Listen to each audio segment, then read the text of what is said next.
دوستو ایک وقت ایسا بھی آیا جب ہندوستانی فوج نے اپنے ہی ملک کے خلاف چڑھائی کر دی۔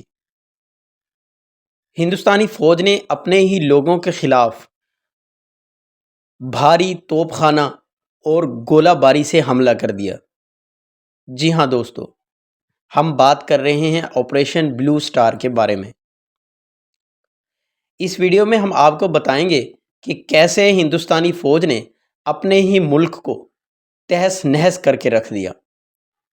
اگر آپ چینل پر نئے ہیں تو آپ سے درخواست ہے چینل کو سبسکرائب کر لیں اور بیل آئیکن کو ضرور پریس کر دیں تاکہ ہر نئی آنے والی ویڈیو سب سے پہلے آپ تک پہنچ سکے۔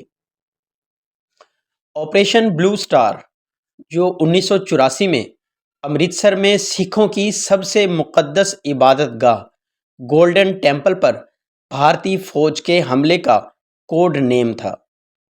سکھ برادری کے خلاف ریاستی سرپرستی میں بھارت کی دہشت گردی کا ایک کھلا مظاہرہ تھا۔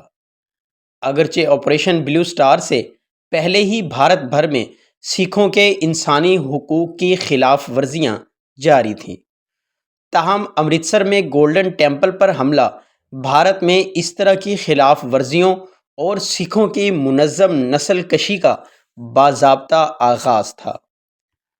آپریشن بلو سٹار 2 جون 1984 کو شروع کیا گیا تھا۔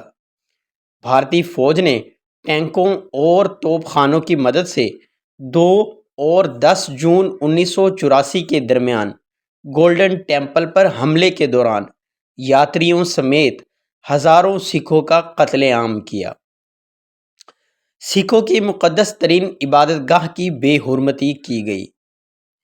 یہ بھی کہا گیا کہ 39 سال گزر جانے کے باوجود آپریشن بلو سٹار کے متاثرین اور سکھ کش فسادات کے دوران مارے گئے افراد کے اہل خانہ ابھی تک انصاف کے منتظر ہیں۔ سکھ لیڈروں کا کہنا ہے کہ ہندوستان میں ہمارے لیے یہ بڑا اچھا سبق ہے۔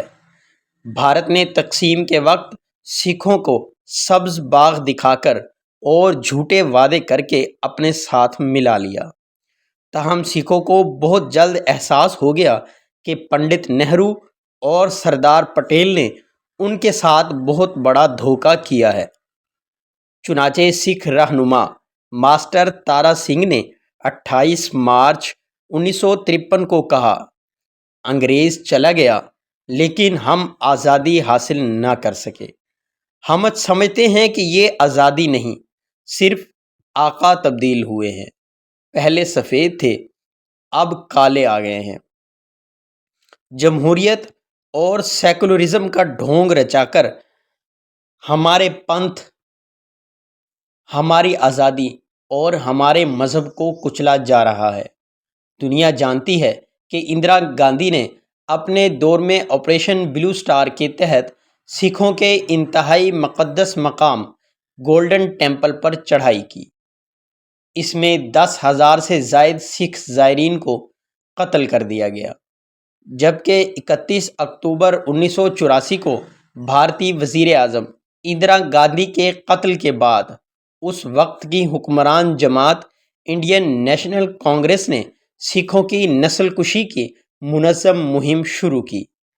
اس مہم میں سکھوں کو جانی نقصان کا بھی سامنا کرنا پڑا۔ ان کے گھر بار تباہ و برباد کر دیے گئے، ان کی جائیدادوں پر قبضے کر لیے گئے، ان کی عبادت گاہوں پر حملے کیے گئے، ہزاروں سکھ قتل کر دیے گئے۔ ایک اندازے کے مطابق اس مہم میں 30,000 سے زائد سکھ قتل کیے گئے۔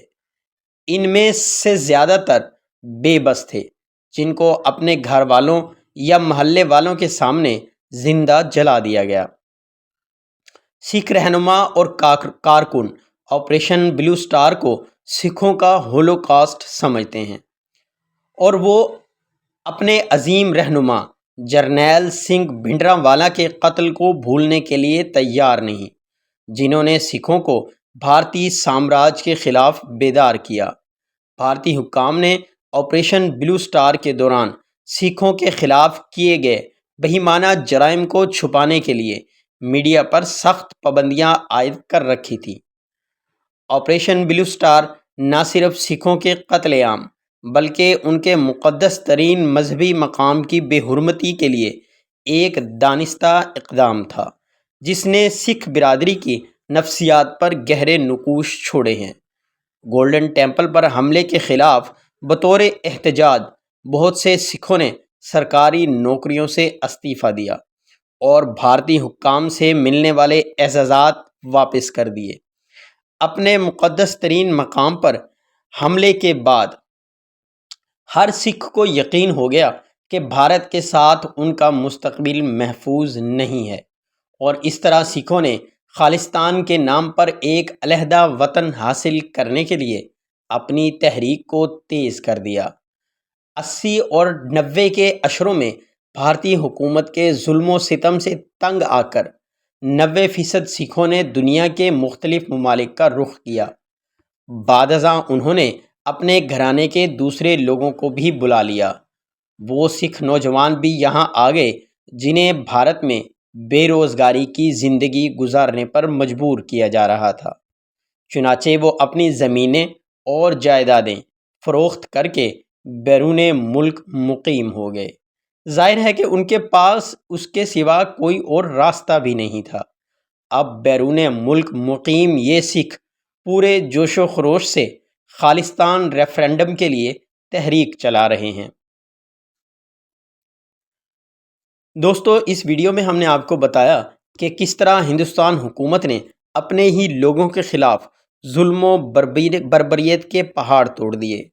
امید کرتے ہیں آج کی ویڈیو بھی آپ کو پسند آئی ہوگی۔ تو آپ سے درخواست ہے کہ چینل کو سبسکرائب کر لیں اور بیل آئیکن کو ضرور پریس کر دیا کریں تاکہ ہر نئی آنے والی ویڈیو سب سے پہلے آپ تک پہنچ سکے۔